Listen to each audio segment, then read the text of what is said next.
एक बार प्रेम से बोलिए शंकर भगवान की जय। हर हर महादेव।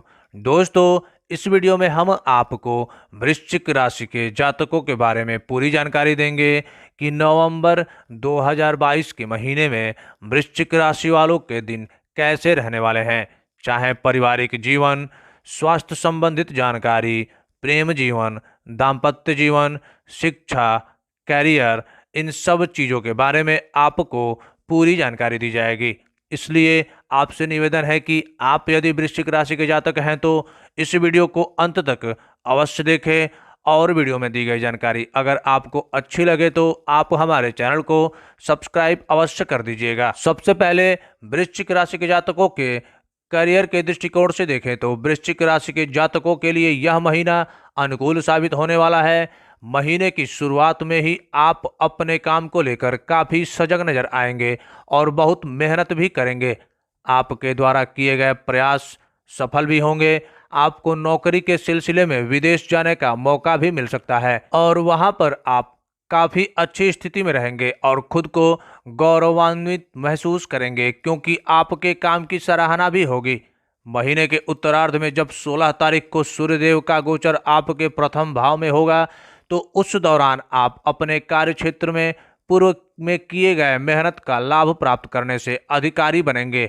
इससे आपको कार्य क्षेत्र में पद और सम्मान की प्राप्ति हो सकती है तथा आपके कार्यभार में बढ़ोतरी हो सकती है।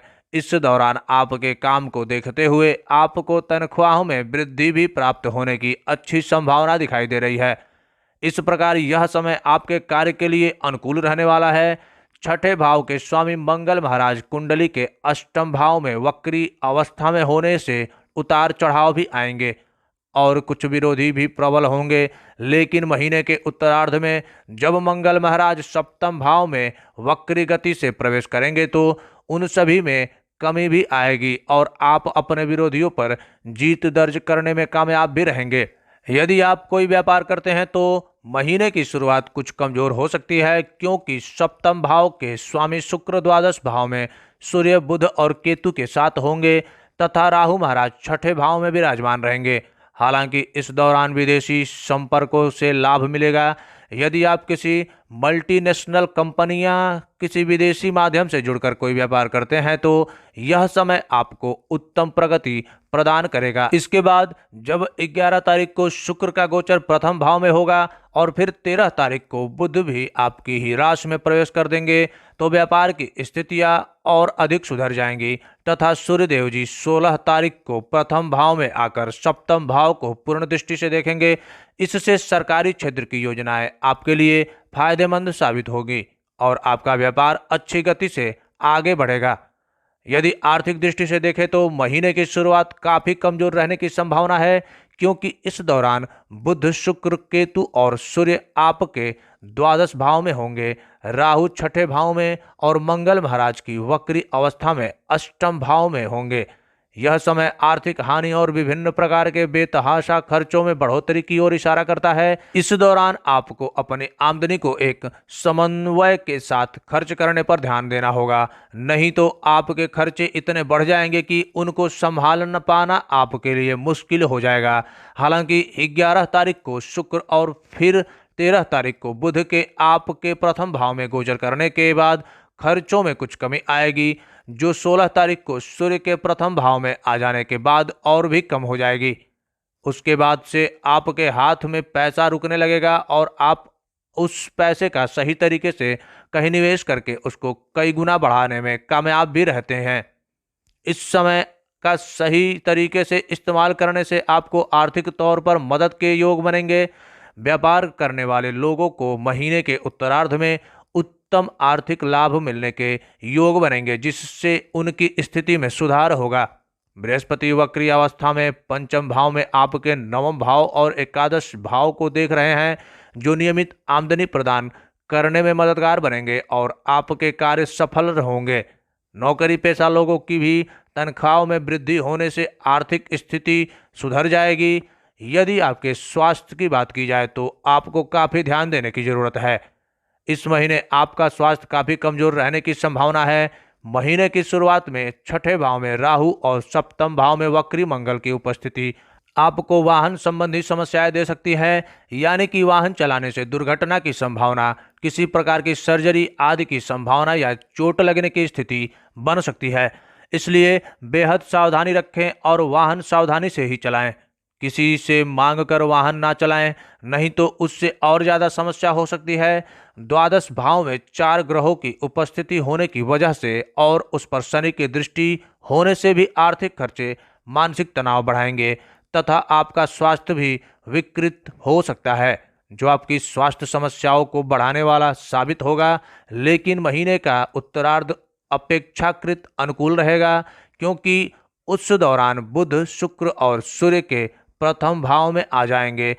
लेकिन मंगल महाराज सप्तम भाव में वक्री अवस्था में प्रवेश करेंगे, जो फिर से एक बार स्वास्थ्य को पीड़ित कर सकता है। आपको थोड़ा सा ध्यान इस पूरे महीने अपने स्वास्थ्य पर देना चाहिए, तभी आप समस्याओं से बच सकते हैं और समय रहते उनका उपचार करवा सकते हैं। प्रेम संबंधी मामलों की बात करें तो पंचम भाव में वक्री बृहस्पति प्यार के मामलों को बड़ा छानने लगेंगे। आपको एक दूसरे की अच्छाइयाँ और कमियां नजर आने लगेंगी। हालांकि यह आपकी मदद करेगा एक दूसरे को और अच्छे से पहचानने में, और यदि आप दोनों अपनी जगह पर सही हैं तो आप दोनों विवाह करने के लिए एक मत हो सकते हैं और इस दिशा में प्रयास करने की और आगे बढ़ेंगे। यानी कि यह समय आपके प्रेम जीवन को मजबूत बनाएगा और आप दोनों का एक दूसरे पर विश्वास बढ़ेगा। शनि महाराज की पंचम भाव पर दृष्टि बीच बीच में आपकी परीक्षा भी लेगी, जो आपके प्रेम की पराकाष्ठा को जानने का प्रयास भी करेगी और आपको एक दूसरे की आवश्यकता अनुसार मदद भी करनी होगी। यही आपकी रिलेशनशिप के लिए आवश्यक होगा और इसी से आपका रिलेशनशिप भी मजबूत होगा। यदि हम बात करें विवाहित लोगों की, तो सप्तम भाव के स्वामी शुक्र महाराज द्वादश भाव में बुध, केतु और सूर्य के साथ विराजमान है तथा कुंडली के अष्टम भाव में मंगल महाराज बैठे हुए हैं और छठे भाव में राहु महाराज विराजमान है। इस प्रकार सप्तम भाव महीने के पूर्वार्ध में पाप कर्तरी योग में भी होगा। इसके परिणाम स्वरूप जीवन साथी को स्वास्थ्य समस्याएं पीड़ित कर सकती हैं, उनके व्यवहार में कुछ गलत बदलाव आ सकते हैं तथा परिवार का माहौल बिगड़ सकता है और आपके आपसी संबंधों में कमी आ सकती है। लेकिन शुक्रदेव और बुधदेव के प्रथम भाव से सप्तम भाव पर दृष्टि डालने के कारण दाम्पत्य जीवन में प्रेम बढ़ेगा और एक दूसरे के प्रति समर्पण की भावना का विकास होगा। यदि आपके पारिवारिक जीवन की बात करें तो दूसरे भाव के स्वामी बृहस्पति महाराज कुंडली के पंचम भाव में वक्री अवस्था में है तथा मंगल महाराज वक्री अवस्था में अष्टम भाव से दूसरे भाव पर पूर्ण दृष्टि डाल रहे हैं। इसके परिणाम स्वरूप पारिवारिक जीवन में उतार चढ़ाव की स्थितियां रहेंगे। एक और परिवार वाले आपको आगे बढ़ने के लिए प्रेरित करेंगे और आपका साथ देंगे। वहीं परिवार में कुछ कहासुनी होने की भी संभावना रहेगी। आपको भी अपनी वाणी पर नियंत्रण रखना होगा। कहीं ऐसा ना हो कि आप या आपके जीवन साथी द्वारा परिवार के लोगों का कोई अपमान हो जाए और उसके लिए घर में अशांति हो जाए, इसलिए थोड़ी सावधानी रखें। चतुर्थ भाव पर किसी भी ग्रह की दृष्टि न होने के कारण पारिवारिक जीवन में सुख सुविधाएं रहेंगी। आपकी माताजी की स्वास्थ्य समस्याएं बढ़ सकती हैं और उनके स्वास्थ्य का ध्यान रखना आवश्यक होगा, क्योंकि चतुर्थ भाव का स्वामी शनि आपके भाव में द्वादश भाव में गोचर कर रहा है। यह स्थिति माता पिता के स्वास्थ्य को प्रभावित कर सकती है। तीसरे भाव में शनि की उपस्थिति और मंगल की दृष्टि भाई बहनों को कुछ समस्याओं की ओर इशारा करती है, लेकिन महीने के उत्तरार्ध में उनकी स्थितियां सुधर जाएंगी और उनके संबंधी प्रबल हो जाएंगे तथा आपके कामों में मददगार भी साबित होंगे। आपको मंगलवार के दिन बरगद के पेड़ पर कच्चा दूध अर्पित करना चाहिए। मंगलवार के दिन ही छोटे बालकों को गुड़ चना चढ़ाएं तथा हनुमान जी के मंदिर जाकर हनुमान चालीसा का पाठ करें। बृहस्पतिवार के दिन पीपल और केला वृक्ष को जल से सींचना भी आपके लिए लाभदायक रहेगा। स्वास्थ्य पर आप विश्वास रखें और किसी को भी धोखा ना दें तथा भाइयों की मदद अवश्य करें। इससे भी आपके जीवन में आ रहे कष्ट तुरंत ही दूर होंगे।